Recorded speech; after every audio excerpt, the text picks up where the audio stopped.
Hi folks, hopefully this will be a quick video.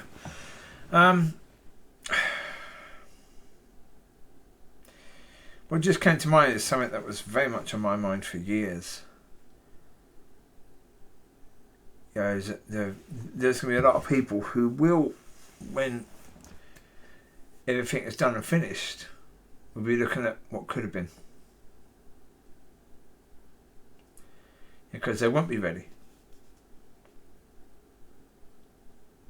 Because they're in lackadaisical churches, and they're still focusing on their church family rather than their relationship with God, etc., etc. Yeah. For me, I mean, one of the things that I think was quite helpful to me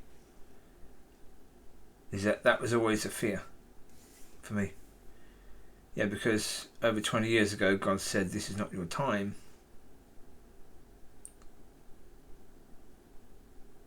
There was always that fear that I could miss it. And I couldn't think of anything worse. I really couldn't think of anything worse.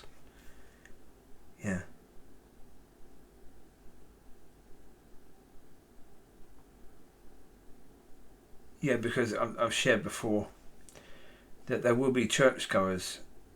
Well, put it this way, I shared before I have the understanding I have now that there will be churchgoers who end up in hell, and their hell is going to be the most horrendous of all, because they were so close, and their torture is going to be that the demons are telling them all the time, all you had to do was be led. All you had to do was give your life to God. And they're going to be shown all those chances that they had to get it right. And that's going to be their torture.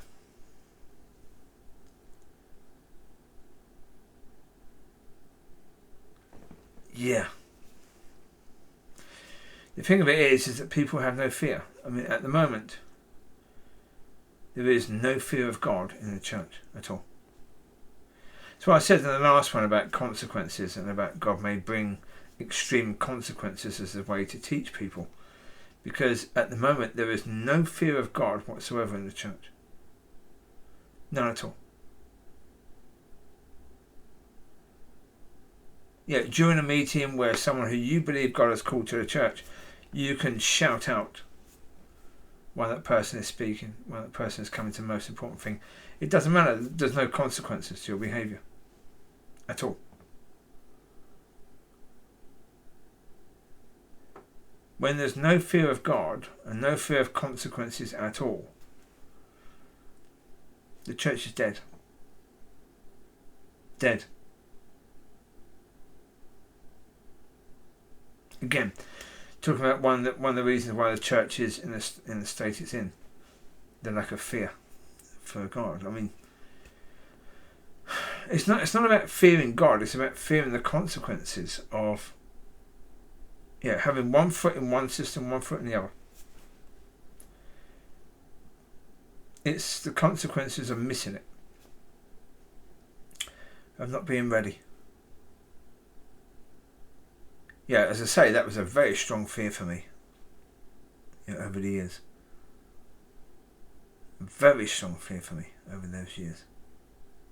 And it's realistic where I was at the time. Most of the time not going to church. Really struggling. And then come up to here, and God then said, "You've been fighting depression since childhood," and depression came fully in. I've had some days when it looks as if I'd never make it. But that was a fear, and because that was a fear of mine, that was a driving force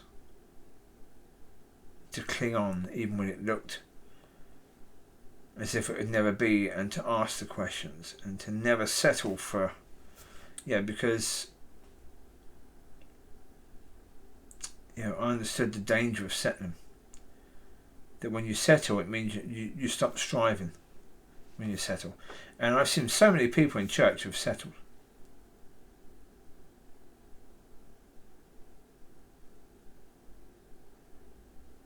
So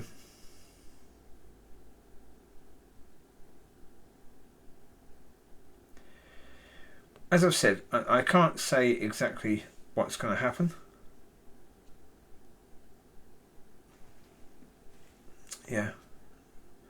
I just hope that God's going to turn things and turn people around. How he does that, I don't know. I don't know because, as I say, I'm very, very new at the understanding I now have. It's only been July, so just a few months now. So,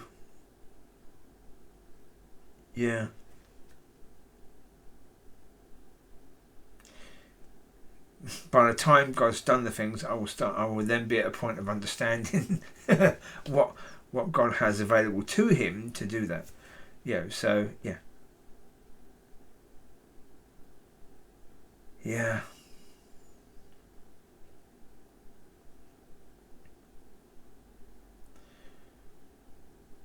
But as I say, that's why, I'm not an evangelist, never have been. I understand the purpose why we're here is for those people that don't have a relationship with God yet. But I'm not an evangelist.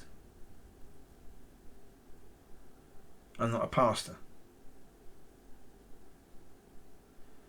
As I say, that dream that God gave me all those years ago. That was about his people that are his already being led away from him. That was what God wanted me to focus on. Actually, I was already doing it, I think. Yeah.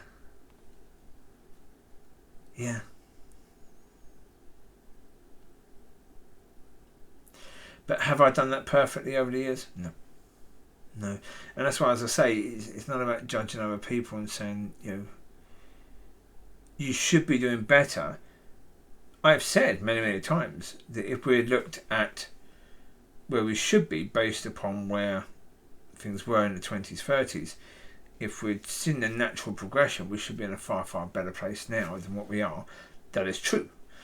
But it's not about saying to people you failed, because so far that isn't the case. You've only failed when it comes time when the Lord has come back and you're not at your destination.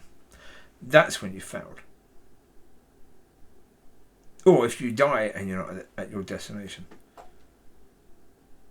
That's when you failed. That has, for anyone listening to this, that hasn't happened yet. So there's still time. But as I say, we've got to start understanding it as more urgent than we have done. Because if you don't, you won't make it. Look, if you see it as urgent, and that means you get there in a year instead of 10 years, that means you have 9 years where you're walking with God in a far, far better way that you wouldn't have had you not been seeing it as urgent. Well, I would say that's a good thing. I would say that's a marvellous thing. So, you may have time to take 10 years. But that's 10 years that you're not going to be, bearing any fruit. That you're not going to be, So, why do that? As I say, to me, I don't understand. If God could take me back and say to me, 20 years ago,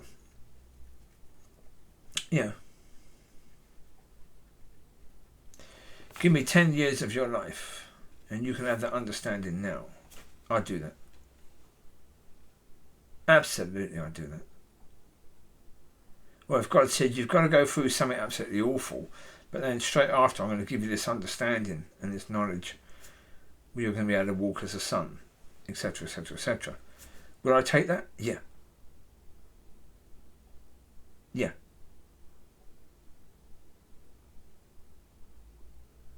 That can't happen. I can't go back and do that. I'm hoping other people will, when given the choice, will make a wise decision. Will make the sort of decision that I hope that I would have made. So, I mean, can I be certain that I would have said yes? No. I hope I would have said yes had that been offered. And I hope that everyone else would do so. That's it. That's it. I can't really say any more about it, really. So, yeah, let's try and get to our destination without the "it could have been" as our headline. Let's have the headline that it was, and it was beautiful. God bless. Bye.